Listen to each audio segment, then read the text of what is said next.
Hi friends, welcome to Topper Study. जैसा कि आप लोग को मालूम है कि उड़ान पब्लिकेशन का जेपीएससी के लिए मॉडल प्रैक्टिस सेट का सीरीज चल रहा है।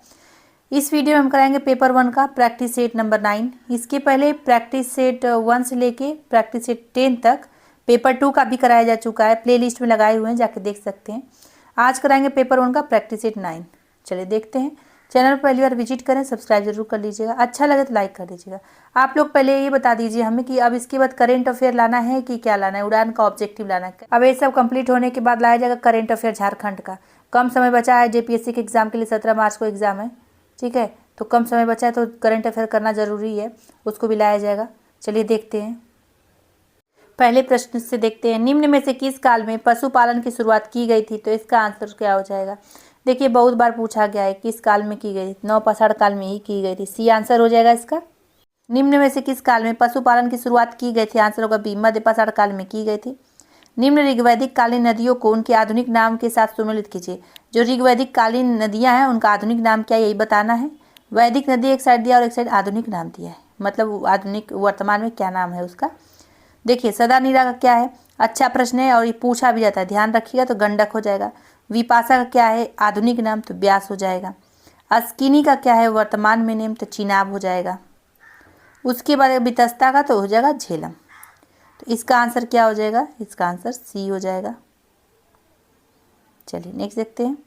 निम्न में से किस शिलालेख से यह पुष्टि होती है कि चंद्रगुप्त मौर्य ने भारत के पश्चिमी भाग में भी अपने साम्राज्य का विस्तार किया था?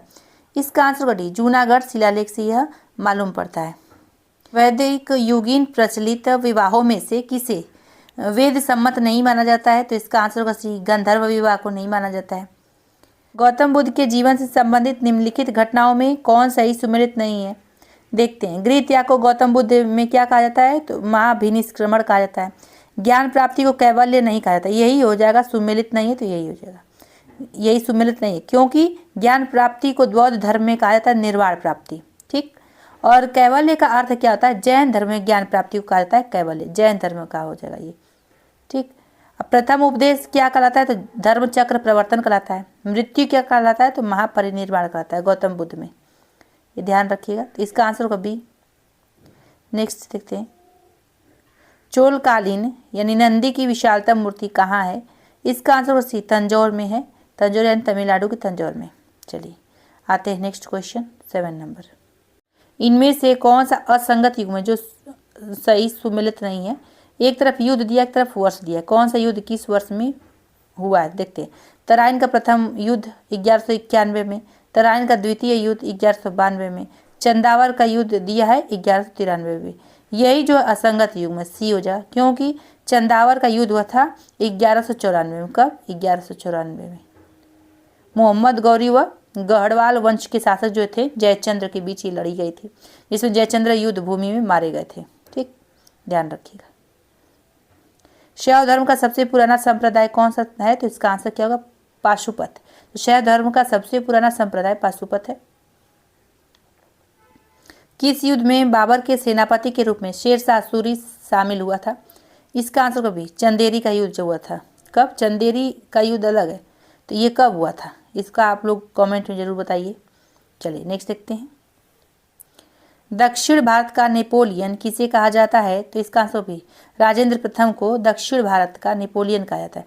अब राजेंद्र जो प्रथम थे किस वंश से संबंधित थे? तो चोल राजवंश के प्रतापी शासक थे। ये पूछा जाता है कि किस वंश से संबंधित थे। पुर्तगालियों के संदर्भ में असत्य कथन की पहचान की। जो सत्य नहीं वही बताना है। देखते हैं। पहला है पुर्तगालियों ने शांत जल नीति दी थी, सही है। दूसरा है पुर्तगालियों की पहली फैक्ट्री कोचीन थी, ये भी सही है। तीसरा है पुर्तगालियों ने गोवा विजय की थी, ये भी सही है। चौथा क्या है? पुर्तगालियों के वर्चस्व को अंग्रेजों ने समाप्त किया था, यही असंगत है, असत्य है। तो ये आंसर होगा डी। अब क्यों असत्य? क्योंकि पुर्तगालियों के वर्चस्व को जो है अंग्रेजों ने नहीं, डचों ने समाप्त किया था, ठीक है, ये ध्यान रखिएगा। एक प्रश्न इससे ये भी, इससे तो कई प्रश्न बनते हैं पुर्तगालियों के आगमन से, लेकिन एक प्रश्न इसको ज़्यादा पूछा जाता है कि भारत में पुर्तगाली नाविक कौन था जो प्रथम बार आया था, पहली बार आया था? 1498 में आया था, वास्को डी गामा, ठीक है, ध्यान रखिएगा। बक्सर के युद्ध में भारतीय त्रिगुट दल में शामिल जो नहीं था उनका नाम बताइए। देखते हैं। तो मीर कासिम था, सुजादुद्दौला था और शाह आलम द्वितीय था। ये तीनों का नाम भी याद रखिए, कौन कौन था पूछा जाता है। इसका आंसर सी, आलमगीर द्वितीय नहीं था भारतीय त्रिगुट दल में शामिल। निम्नलिखित कथनों पर विचार कीजिए। देखते हैं। देखिए उपरोक्त का सही क्रम बताइए। सही क्रम बताना है जो दिया है इसमें। देखते हैं पहला क्या होगा। काल कोठरी घटना सबसे पहले हुई थी इन चारों ऑप्शन में से।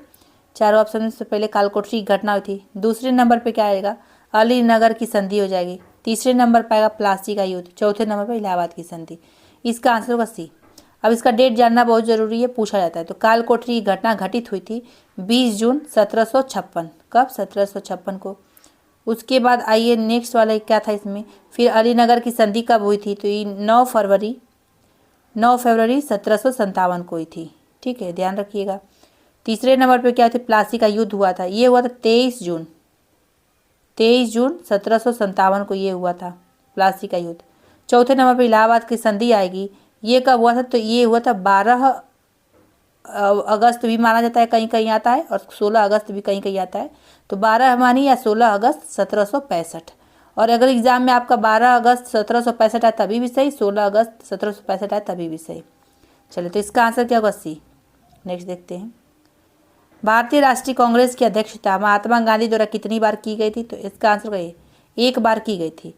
अब ये पूछा था कब की गई थी, तो 1924 में की गई थी। कहाँ की गई थी, तो बेलगांव, कर्नाटक के बेलगांव अधिवेशन में की गई थी। ये सब ध्यान रख सकते हैं। चलिए नेक्स्ट देखते हैं। किस चार्टर या अधिनियम के तहत बंगाल के गवर्नर जनरल को भारत का गवर्नर जनरल बनाया गया था? इसका आंसर हुआ 1833 का चार्टर अधिनियम के तहत। नेक्स्ट, केंद्र शासित प्रदेश पुदुचेरी के 3 क्षेत्र कराईकल, यानम व माहे का विस्तार निम्नलिखित राज्यों में से है क्रमशः। तो उस राज्य का नाम बताना जहाँ जहाँ इसका विस्तार है। तो देखिए इसका आंसर क्या होगा, तमिलनाडु में, आंध्र प्रदेश में और केरल में है। नेक्स्ट देखते हैं। दामोदर नदी घाटी निगम का मुख्यालय कहाँ स्थित है, तो इसका आंसर भी कोलकाता में स्थित है। क्षेत्रफल के अनुसार दूसरा बड़ा राज्य कौन सा है, तो इसका आंसर भी मध्य प्रदेश है क्षेत्रफल के अनुसार दूसरा बड़ा राज्य।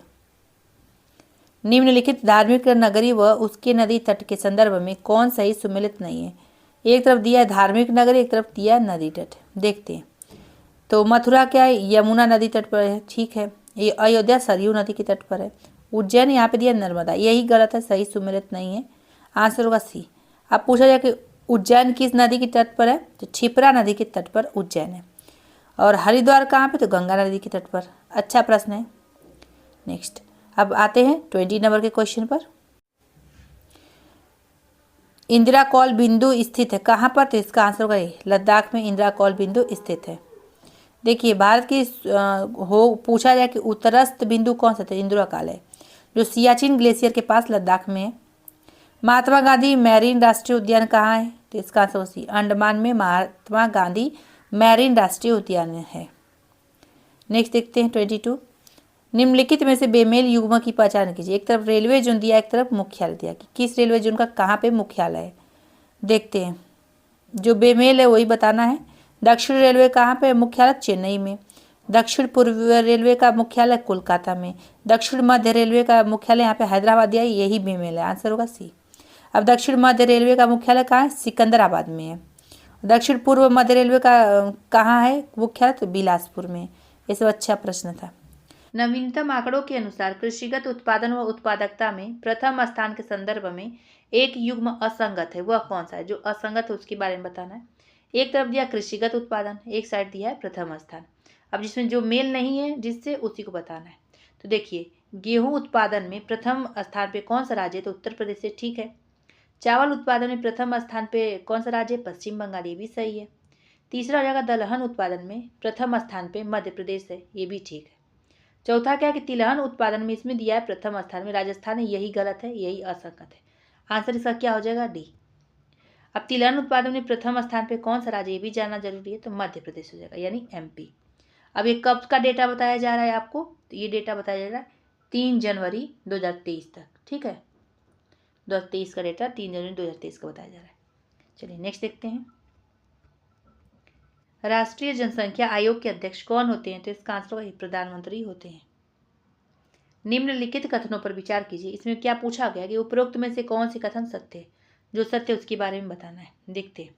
पहला क्या है कि भारत में ग्रामीण लिंगानुपात की तुलना में शहरी लिंगानुपात अधिक है, गलत। दूसरा कि भारत में ग्रामीण साक्षरता दर की तुलना में शहरी साक्षरता दर अधिक है, तो हाँ सही है। आंसर इसका होगा बी, केवल दूसरा ही सही है। पहला क्यों नहीं सही है? क्योंकि भारत में जो है ग्रामीण लिंगानुपात की तुलना में शहरी लिंगानुपात कम है। ठीक है, ध्यान रखिएगा। जनगणना से 2 प्रश्न जरूर आता है, उसको जरूर पढ़िएगा आप लोग। भारतीय संविधान के निम्न में से किस अनुसूची में दल बदल विरोधी कानून का प्रावधान किया गया? इसका आंसर हो जाएगा अनुसूची 10 में। बहुत बार पूछा गया दल बदल विरोधी कानून का अनुसूची बताइए। अब एक प्रश्न इससे ये भी बनता है कि चौथे संविधान संशोधन द्वारा इसे जोड़ा गया, तो 52वां संविधान संशोधन द्वारा दल बदल विरोधी कानून को जोड़ा गया था। ध्यान रखिएगा। चलिए नेक्स्ट देखते हैं। भारत में उपराष्ट्रपति, ध्यान रखिएगा राष्ट्रपति नहीं पूछा गया, उपराष्ट्रपति। तो उपराष्ट्रपति को उसके पद से हटाने हेतु क्या करना चाहिए? तो आंसर होगा बी, राज्यसभा में प्रस्ताव पारित किया जाना चाहिए। चलिए नेक्स्ट देखते हैं 28 नंबर। निम्नलिखित में से कौन सही सुमेलित नहीं है? देखते हैं जो सुमेलित नहीं है। एक तरफ पद दिया है और एक तरफ दिया है जो पद पाने वाली प्रक्रिया है कैसी है, देखते हैं। पूछा भी जाता है कि उपराष्ट्रपति निर्वाचित होते हैं कि नियुक्त होते हैं, तो देखिए, तो उपराष्ट्रपति क्या होता है? निर्वाचन होता है इनका। प्रधानमंत्री का क्या होता है? नियुक्ति होता है, तो ये नियुक्त किए जाते हैं। लोकसभा अध्यक्ष क्या किया जाता है? चयनित किए जाते हैं। ठीक, तो ये तीनों सही हो जाएगा। अब इसे पूछा है जो सुमेलित नहीं उसी को बताना है। प्रोटेम स्पीकर, अब ये क्या है? इसमें लिखा गया कि मनोनयन किए जाते हैं, यही जो है सही सुमेलित नहीं है, क्योंकि प्रोटेम स्पीकर को जो है नियुक्ति किया जाता है इनका, ना कि मनोनयन। इनमें से किस संविधान संशोधन के तहत दल बदल विरोधी कानून पर रोक लगाया गया है? इसका आंसर भी 52वां संविधान संशोधन पर। देखिए पूछ लिया गया ना, 52वां संविधान संशोधन के द्वारा ही दल बदल विरोधी कानून पर रोक लगाया गया है। प्रश्न घुमा दिया है बस। प्रसिद्ध लेख जो है द स्टडी ऑफ एडमिनिस्ट्रेशन के लेखक कौन है? तो इसका आंसर क्या है? वुडरो विल्सन है। नेक्स्ट देखते हैं 31 नंबर के क्वेश्चन पर। इनमें से कौन सा एक संयुक्त राष्ट्र संघ द्वारा प्रतिपादित सुशासन के सिद्धांत में शामिल है? तो देखते हैं। समानता एवं समावेशिता, ठीक है। पारदर्शिता एवं जवाबदेही, ये भी शामिल है। सहमति, उन्मुखता एवं भागीदारी, ये भी शामिल है। तो इसका आंसर क्या होगा? उपरोक्त सभी, ये सभी सिद्धांत शामिल है। 73वें संविधान संशोधन के प्रावधानों को लागू करने वाला पहला राज्य कौन है? इसका आंसर डी, मध्य प्रदेश है। तो 73वें संविधान संशोधन का संबंध किससे है? ये भी पूछा जाता है, तो पंचायती राज प्रणाली से, और इसका पालन करने वाला देश का पहला राज्य मध्य प्रदेश ही था। बहुत बार पूछा जा चुका है। पोस्ट कॉर्ब की अवधारणा का उल्लेख किस पुस्तक में सबसे पहले किया गया था? इसका आंसर क्या होगा? C, papers on the science of administration के। नेक्स्ट देखते हैं। सूचना के अधिकार कानून के तहत जीवन से जुड़े विषयों की सूचना प्रदान की जाती है, तो इसका आंसर 48 घंटे के अंदर प्रदान की जाती है।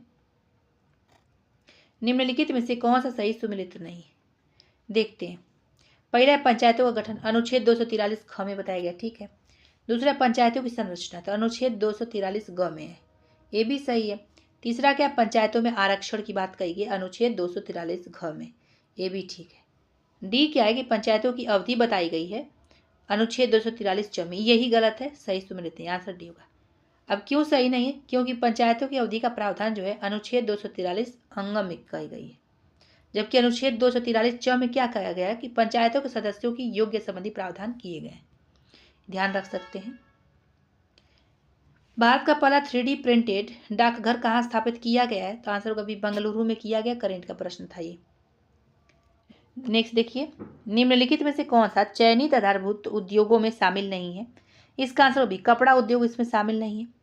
चयनित जो उद्योग होता है इसमें क्या क्या शामिल है? तो इसमें जो है 8 आधारभूत उद्योग को शामिल किया गया। तो किस क्या क्या होगा? सीमेंट उद्योग, बिजली उद्योग, उर्वरक उद्योग, कोयला उद्योग, कच्चा तेल उद्योग, प्राकृतिक गैस उद्योग, इस्पात उद्योग तथा रिफाइनरी उद्योग। और देखिए क्यों इतना बता रहे हैं? क्योंकि परीक्षा में आया हुआ है कि जो 8 आधारभूत उद्योग हैं चयनित किए गए वो बताइए उसका, तो 3 का नाम दे देगा सही, 1 का नाम गलत दे देगा, ऐसे भी प्रश्न बनता है। सार्वजनिक क्षेत्र से तात्पर्य क्या है? तो इसका आंसर क्या होगा? ए, वाणिज्य एवं व्यापार पर सरकार का स्वामित्व जो होता है ये सार्वजनिक क्षेत्र से तात्पर्य होता है। अब आते हैं हम लोग 39 के क्वेश्चन पे। राष्ट्रीय विकास परिषद का गठन जिस तिथि को हुआ था वह कौन तिथि थी? ये बताना है। 6 अगस्त 1952 को, तो राष्ट्रीय विकास परिषद की स्थापना 6 अगस्त 1952 को की गई थी।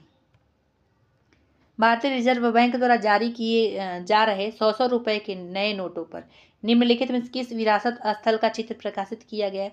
आंसर इसका डी होगा। रानी की वाव जो है गुजरात पाटन में, उसका ही प्रकाशित कराया जा रहा है चित्र। और ये ओल्ड प्रश्न भी हो चुका है। जब नोट जारी किया जा रहा था तो बहुत बार पूछा जाता था कि किस नोट पे कौन सा बना है स्थान या कौन सा स्थल बना है विरासत स्थल, बताइए। नेक्स्ट, पर्यावरण संरक्षण के साथ विकास की प्रक्रिया अपनाने को क्या कहा जाता है? इसका आंसर होगा डी, सतत विकास कहा जाता है। न्यूनतम समर्थन मूल्य के संदर्भ में निम्नलिखित में से कौन सा कथन सत्य नहीं? जो सत्य नहीं उसके बारे में बताना है। देखते हैं। पहला क्या कि इसका प्रमुख उद्देश्य किसानों को अति उत्पादन की स्थिति में होने वाले आर्थिक नुकसान से बचाना, ठीक है। दूसरा क्या, इसकी घोषणा प्रत्येक 2 वर्ष पर की जाती है, यही जो है सत्य नहीं है, बी वाला। अब क्यों सत्य नहीं है इसको भी जानना जरूरी है, क्योंकि न्यूनतम समर्थन मूल्य की घोषणा जो है प्रति वर्ष रबी एवं खरीफ फसल हेतु की जाती है, ठीक है, ध्यान रखिएगा। अब तीसरा क्या है कि इसकी घोषणा कृषि लागत एवं मूल्य आयोग की सिफारिश पर की जाती है। हाँ, पूछा जाता है कि इसकी घोषणा जो है किसके द्वारा की जाती है, तो कृषि लागत एवं मूल्य आयोग की सिफारिश पर ही की जाती है। न्यूनतम समर्थन मूल्य की बात कही जा रही है। तो इसका आंसर क्या बताएं? अभी आंसर बी बताएं, जो सत्य नहीं वही पूछा गया था। तो चलिए नेक्स्ट देखते हैं। काला धन जो है, जो आए दिन चर्चा में रहता है, का संबंध किससे है? तो इसका आंसर होगा सी, ऐसे कर योग्य आय से जिस पर कर का भुगतान नहीं किया गया हो। अब ये सिंपल सी बात है, लेकिन दे दिया प्रैक्टिस के लिए आप लोग के लिए। चलिए नेक्स्ट देखते हैं। निम्न में से किस उपाय के द्वारा वित्तीय समावेशन की संकल्पना की फलीभूत किया जा सकता है? इसका आंसर होगा सी, वंचित समूह के लोगों को बैंकिंग गतिविधियों से जोड़ना, सी हो जाएगा इसका आंसर। अब देखते हैं 45 क्वेश्चन। भारत में वैश्वीकरण का इनमें से कौन सा एक प्रभाव नहीं पड़ा है? तो इसका आंसर क्या होगा? आर्थिक असमानता में कमी, इसका प्रभाव नहीं पड़ा है। तकनीकी उन्नति, मानवीय विकल्प में वृद्धि हुई है, आयात निर्यात में भी वृद्धि हुई है। ये तीनों हुआ है, बस इसी पे कोई प्रभाव नहीं पड़ा है, तो ये आंसर हो जाएगा। मिश्र धातु स्टेनलेस स्टील में अवयव कौन सा होता है? इसका आंसर होगा लोहा, निकेल व क्रोमियम होता है। ये सब साइंस का प्रश्न आ गया, यानी ये केमिस्ट्री का ही प्रश्न है, मिश्र धातु से प्रश्न आता है। चलिए अब देखते हैं 47 नंबर क्वेश्चन। निम्नलिखित युग्मों में से कौन सा एक अदिश राशि? अब अदिश और सदिश राशियां, कितने लोग कंफ्यूज होते हैं कभी कभी, तो इसको क्या करिए, कई यूट्यूब चैनल पर अदिश राशि और सदिश राशि का ट्रिक से बताया गया, ठीक है। अब सिंपल से दाब का तो सबको मालूम होगा, चाल, कार्य, समय का, कि अदिश है कि सदिश है, लेकिन कुछ कुछ ऐसा जो होता है उसका नहीं मालूम चलता है, तो आप लोग उसको देख सकते हैं, ट्रिक से बताया गया कई यूट्यूब चैनल पर, देख सकते हैं आप लोग। तो इसका आंसर क्या होगा कि निम्नलिखित युगों में से कौन सा अदिश राशियां हैं? तो इसका आंसर होगा समय, चाल, कार्य, दाव, ये सब अदिश राशियां होती हैं। चलिए नेक्स्ट देखते हैं। इनमें से कौन सा युग्म सुमेलित नहीं है? देखते हैं। एक साइड दिया विटामिन, एक साइड, दूसरे साइड क्या दिया है? वैज्ञानिक नाम। इस विटामिन का वैज्ञानिक नाम क्या है? देखते हैं। विटामिन ए का रासायनिक नाम कहिए, वैज्ञानिक नाम कहिए, तो रेटिनॉल हो जाएगा। दूसरा क्या है कि विटामिन B6 का रासायनिक नाम क्या हो जाएगा? तो पायरिडॉक्सिन हो जाएगा। विटामिन सी का रासायनिक नाम क्या होगा? इसमें दिया फोलिक एसिड, यही जो है सही सुमेलित नहीं है। विटामिन सी का जो रासायनिक नाम होता है एस्कॉर्बिक एसिड होता है, न कि फोलिक एसिड। अब ये देखिए कि फोलिक एसिड क्या होता है? विटामिन B9 का वैज्ञानिक नाम होता है। विटामिन B9 का क्या होता है? फोलिक एसिड हो जाएगा। विटामिन के का रासायनिक नाम क्या होगा? तो नेफ्थोक्विनोन हो जाएगा। या अगर ऑप्शन में दिया रहे फाइटोनेडियोन, ये भी सही हो जाएगा। या ऑप्शन दिया रहे आप लोग को फिलिक्विनोन, तो ये भी सही हो जाएगा विटामिन के का, या फाइलिक्विनोन का ये, या फिलिक्विनोन का ये, तो विटामिन के का हो जाएगा। तो ये तीनों हो जाएगा, तो आंसर हो जाएगा सी, जो असंगत है वही पूछा गया है। चलिए नेक्स्ट देखते हैं। हरी खाद वाली फसलों में नाइट्रोजन की सबसे अधिक मात्रा किस फसल में पाई जाती है? इसका आंसर हो जाएगा ये बोड़ा यानी लोबिया में। आते हैं नेक्स्ट। केंद्र द्वारा एगमार्क योजना कब शुरू की गई थी? इसका आंसर बी, 1937 ईस्वी में की गई थी एगमार्क योजना की शुरुआत। और इसके तहत क्या किया जाता है? तो इसके तहत हो जाए कृषि और संबद्ध उत्पादों की जो है ग्रेडिंग और मानकीकरण को प्रोत्साहित किया जाता है इसके द्वारा, एगमार्क के द्वारा। खाद्यों के सुरक्षित भंडारण के समय कितनी प्रतिशत सापेक्षिक आर्द्रता होनी चाहिए? इसका आंसर 14% की सापेक्षिक आर्द्रता होनी चाहिए। प्रायः हम बड़े बड़े शहरों के गोदामों में अनाजों को भंडारित होते हुए देखते हैं। इन अनाजों की अधिकतम कितने डिग्री सेल्सियस तापमान पर सुखाकर भंडारित किया जाता है? इसका आंसर होगा सी, 43 डिग्री सेल्सियस पर किया जाता है। नेक्स्ट देखते हैं। जाफराबादी, काला हांडी और नागपुरी, इनमें से किनकी उन्नत नस्लें? तो ये तीनों जो नस्लें हैं ये भैंस की हैं, बी आंसर हो जाएगा ये। नेक्स्ट, PSLV C51 के बारे में इनमें से कौन सा कथन असत्य है? अब असत्य पूछ लिया गया, देखते हैं। पहला, इसे फरवरी 2020 में प्रक्षेपित किया गया था, ठीक है। दूसरा क्या है कि इस स्पेसक्राफ्ट के द्वारा ब्राज़ील के प्रथम उपग्रह जो है अमेजोनिया 1 का प्रक्षेपण किया गया था, ये भी सही है। सी क्या है, अमेजोनिया जो है 1 एक संचार उपग्रह, गलत है, क्योंकि जो अमेजोनिया 1 है एक भू अवलोकन उपग्रह है। और डी क्या है कि इसका प्रक्षेपण श्रीहरिकोटा के सतीश धवन अंतरिक्ष केंद्र से किया गया था, हाँ सही है। तो इसमें पूछा क्या गया है कि असत्य कथन की पहचान कीजिए, तो आंसर सी होगा, सी वाला असत्य है। अब असत्य क्यों, इसका रीज़न भी बता दिए हम आप लोग को। चलिए 55 नंबर पे देखते हैं। जीवधारियों में श्वसन क्रिया किस प्रकार की दहन क्रिया है? तो इसका आंसर होगा बी, मंद दहन। निम्न में से कौन इनपुट डिवाइस का उदाहरण नहीं है? तो इसका आंसर होगा डी, प्लॉटर जो है, ये प्लॉटर क्या होता है, इनपुट डिवाइस का उदाहरण नहीं होता है। अब इनपुट डिवाइस क्या क्या होता है? तो scanner, trackball, light pen जैसे हो गया, माउस हो गया, कीबोर्ड हो गया, ये सब होता है। आउटपुट डिवाइस क्या होता है? तो मॉनिटर हो गया, प्लॉटर हो गया, प्रिंटर हो गया, ठीक है, ये सब। विश्व कंप्यूटर साक्षरता दिवस कब मनाया जाता है? इसका आंसर क्या होगा बी, 2 दिसंबर को मनाया जाता है विश्व कंप्यूटर साक्षरता दिवस। भारत का पहला रिमोट सेंसिंग सैटेलाइट कहाँ से छोड़ा गया था? तो इसका आंसर होगा बी, बीकानेर से छोड़ा गया था। नेक्स्ट देखिए, इंटरनेट ऑफ थिंग्स क्या है? तो इसका आंसर होगा विभिन्न भौतिक वस्तुओं को आपस से जोड़ता है, ये इंटरनेट ऑफ थिंग्स। फेसबुक के सह संस्थापक कौन है? अब इसका आंसर आप लोग बताइए कमेंट में। निम्न पर विचार कीजिए, इसमें पूछा है इनमें से कौन सी नागवंशी राजाओं की राजधानियाँ थी? देखते हैं। तो पहला क्या, सुतियाम्बे, दूसरा क्या हुआ, रातूगढ़, तीसरा पालकोट, ये तीनों ही थी नागवंशी राजाओं की राजधानियाँ। तो आंसर होगा टी 1, 2, 3। चलिए नेक्स्ट देखते हैं 62 नंबर के क्वेश्चन पर। मौलाना अबुल कलाम आज़ाद ने निम्न में से किस प्रेस को बेचकर प्राप्त रकम से रांची में मदरसा की स्थापना की थी? तो इसका आंसर क्या होगा, सी, अलबेलाग प्रेस को बेचकर इन्होंने मदरसा स्थापना की थी इसकी। बिरसा मुंडा के उलगुलान के समय रांची का उपायुक्त कौन था? बहुत अच्छा प्रश्न है। तो इसका आंसर क्या होगा बी, स्ट्रेट फील्ड था। स्ट्रेट फील्ड कहिए या स्ट्रीट फील्ड कहिए, इसी यही था उस समय उपायुक्त, और कई बार पूछा भी गया है। निम्न में से किस साहित्य में राजमहल क्षेत्र के तेलियागढ़ किला और इसके संबंध में उल्लेख मिलता है? तो इसका आंसर क्या होगा, डी होगा, उपरोक्त सभी। वेन शॉ की यात्रा वृत्तांत में मिलता है, जहांगीरनामा में भी मिलता है, और मेगास्थनीज की इंडिका में भी मिलता है, ये तीनों में मिलता है, तो आंसर होगा डी। चलिए नेक्स्ट देखते हैं। कदसा नृत्य के बारे में निम्न में से कौन सा कथन सत्य है? तो देखते हैं। पहला क्या है, यह महिला प्रधान नृत्य है, ठीक है। दूसरा क्या दिया है कि इस नृत्य के दौरान महिलाएं अपने सर पर कलश रखकर ले जाती हैं, ये भी सही है। तीसरा क्या कि पुरुष इस नृत्य के दौरान केवल वाद्य यंत्र बजाते हैं, ये भी सही है, तो आंसर होगा डी, उपरोक्त सभी कथन सही है इसमें। अपनी साहित्यिक रचनाओं में किसने झारखंड क्षेत्र के लिए झारखंड शब्द को उल्लिखित किया है? तो इसमें क्या, पहला इतिहासकार बर्नी ने, ठीक है, निर्गुण संत कबीर ने भी किया। तीसरा क्या, मलिक मोहम्मद जायसी ने भी किया। तो आंसर होगा डी, उपरोक्त सभी ने किया है। अब आते हैं 67 नंबर के क्वेश्चन पर।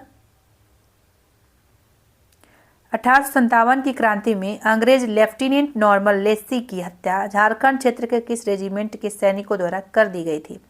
इसका आंसर भी होगा 32वीं रेजिमेंट सैनिकों द्वारा की गई थी इसकी हत्या, पूछा भी गया है कई बार। नेक्स्ट देखते हैं। वैद्यनाथ धाम मंदिर देवघर के प्रांगण स्थल में कुल कितने मंदिर है? इसका आंसर होगा 22 मंदिर है पूरा। नेक्स्ट देखते हैं 69। निम्नलिखित में से कौन पाशुपत संप्रदाय के संबंधित स्थल है? देखते हैं। तो इसका आंसर क्या होगा, जो गुमला का टांगीनाथ है, ये पाशुपत संप्रदाय से संबंधित स्थल है। अब आते हैं 70 नंबर के क्वेश्चन पे। क्षेत्रफल के अनुसार झारखंड का सबसे बड़ा अभ्यारण्य कौन है? तो इसका आंसर ये होगा, पलामू अभ्यारण्य है। भारत के किस म्यूजियम कंपोजर को ग्रैमी अवार्ड 2023 प्रदान किया गया है? इसका आंसर ए होगा, रिकी केज को किया गया है प्रदान। पीएम कुसुम योजना किस मंत्रालय ने शुरू की है? तो इसका आंसर होगा सी, कृषि एवं किसान कल्याण मंत्रालय ने शुरू किया है। तुर्की और सीरिया में आए भूकंप में भारत द्वारा चलाए गए राहत कार्य अभियान का नाम क्या है? इसका आंसर बी होगा, ऑपरेशन दोस्त उसका नाम है। टेस्ट क्रिकेट में हाल ही में भारत के किस गेंदबाज ने 450 विकेट पूरे किए हैं? इसका आंसर क्या हो जाएगा, बी, आर अश्विन ने किया है। ओल्ड प्रश्न हो चुका है। नेक्स्ट कंपनी स्पेस एक्स किस उद्योगपति की अंतरिक्ष उड़ान से संबंधित है? इसका आंसर डी होगा एलन मस्क से संबंधित है। किस भारतीय विमानन कंपनी ने एयरबस और बोइंग से 500 नए विमान खरीदने के लिए डील किया है? तो इसका आंसर होगा सी, एयर इंडिया। 108वें भारतीय विज्ञान कांग्रेस का आयोजन कहाँ किया गया? इसका आंसर ए होगा नागपुर में किया गया है। राष्ट्रीय द्रौपदी मुर्मू जी ने किस स्थान पर संविधान उद्यान का उद्घाटन किया है? तो इसका आंसर होगा बी, जयपुर में किया है इन्होंने। अच्छा प्रश्न है। रक्षा मंत्री राजनाथ सिंह ने किस राज्य में सियोम पुल का उद्घाटन किया? आंसर बी होगा अरुणाचल प्रदेश में किया इन्होंने।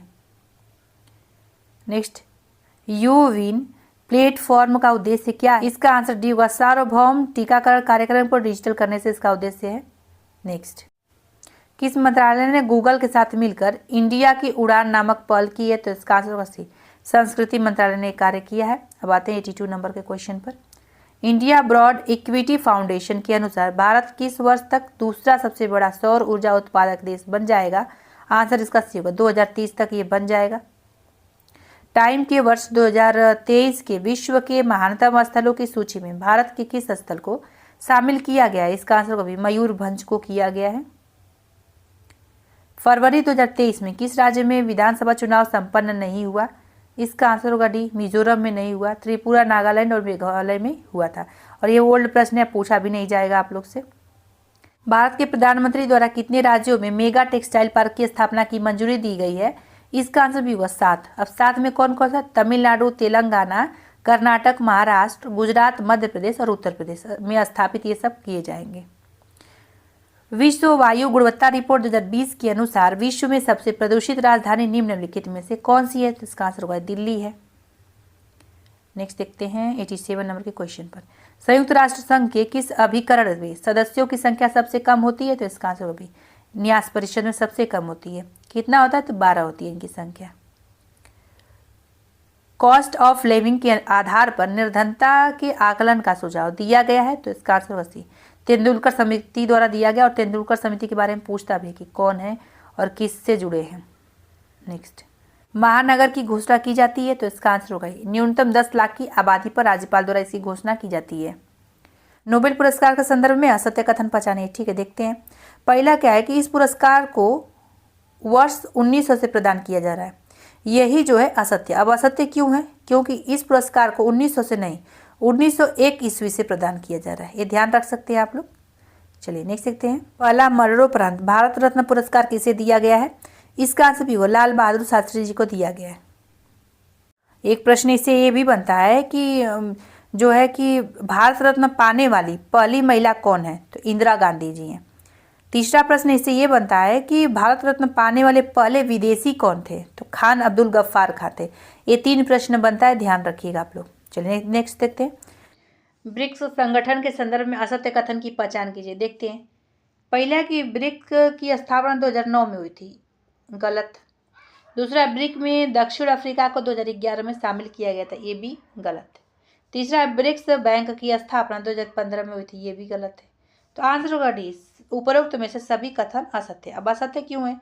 क्योंकि ब्रिक की जो स्थापना है ब्राजील, रूस, भारत तथा चीन से मिलकर बनी थी। ब्रिक की स्थापना की गई थी। फिर उसके बाद जिसमें 2010 में जो है दक्षिण अफ्रीका को शामिल किया गया था। कब? 2010 में, ना कि 2011 में। तीसरा है कि जिसके बाद जो है इसे ब्रिक्स कहे जाने लगा। जब दक्षिण अफ्रीका इसमें सम्मिलित हुआ तो ब्रिक्स कहा जाने लगा, BRICS। इसके पहले क्या था? ये BRIC था, ब्रिक था। ठीक है, ध्यान रख सकते हैं, पूछा जाता है। फिर उसके बाद इसको तीसरा क्या है कि ब्रिक्स बैंक की स्थापना 2015 में हुई थी। नहीं, गलत है, क्योंकि ब्रिक्स बैंक की स्थापना जो है 15 जुलाई 2014 को संयुक्त रूप से मिलकर ब्रिक्स बैंक की स्थापना की गई थी। अब जिसे ये जब स्थापना हुआ इसके बाद इसको क्या कहा जाने लगा? तो इसे कहा जाने लगा न्यू डेवलपमेंट बैंक, यानी NDB कहा जाने लगा इसको। ठीक है, नेक्स्ट देखिए। तो इसका आंसर होगा डी, उपरोक्त सभी कथन असत्य है। क्रिकेट विश्व कप 2023 का खिताब किस देश ने जीता है? तो इसका आंसर होगा डी, ऑस्ट्रेलिया ने जीता। इनमें से कौन सा भारत में उच्च तीव्रता वाले भूकंपीय क्षेत्र है? इसका आंसर होगा उत्तराखंड है। भारत में सुनामी चेतावनी केंद्र कहाँ अवस्थित है? तो इसका आंसर होगा सी, हैदराबाद में अवस्थित है। 13वीं सदी में किस प्रसिद्ध खेल को hand in and hand out के नाम से जाना जाता था? आंसर इसका ए होगा क्रिकेट। क्रिकेट को जाना जाता था। नेक्स्ट है, पारिस्थितिकी या निम्नलिखित के बीच पारस्परिक संबंधों का अध्ययन करता है, तो इसका आंसर होगा सी, जीव और वातावरण का। आते हैं 98 नंबर के क्वेश्चन पर। ऑस्कर पाने वाली पहली भारतीय जो है भानु अथैया को यह पुरस्कार प्राप्त हुआ था। कौन सा पुरस्कार प्राप्त हुआ था? तो आंसर होगा डी। गांधी फिल्म में गांधी की भूमिका के अभिनेता के कॉस्ट्यूम डिजाइन के लिए इनको प्राप्त हुआ था। My journey transforming dream into action पुस्तक के लेखक कौन है? तो इसका आंसर हो जाएगा डी, एपीजे अब्दुल कलाम द्वारा ये पुस्तक लिखी गई है। नेक्स्ट, सभी घरों में एलपीजी कनेक्शन पहुंचाने वाला भारत का पहला राज्य कौन सा है? तो इसका आंसर क्या हो जाएगा? डी, हिमाचल प्रदेश है। ओल्ड प्रश्न है। तो फ्रेंड्स, ये पे वीडियो समाप्त होता है। अब लेके आएंगे अगला प्रैक्टिस सेट नंबर 10। तो और इसके पहले पेपर 2 का भी कंप्लीट कराए हैं, 1 से लेके 10 तक, उसको देख सकते हैं आप लोग। अभी इसके ये सब कंप्लीट हो जाएगा, उसके बाद आएंगे करंट अफेयर, उड़ान का ऑब्जेक्टिव। आप लोग कहिएगा तो शिवांगन का भी जितना हो सके तो हम कराएंगे, अगर आप लोग कहेंगे तब। चलिए फिर मिलेंगे अगले वीडियो में। आप लोग का एग्जाम 17 मार्च को ही होगा, तो कम समय बचा है, जितना हो सके उतना रिवीजन करिए और प्रैक्टिस सेट जो है इसको भी सॉल्व करते रहिए। चलिए फिर मिलते हैं अगले वीडियो में।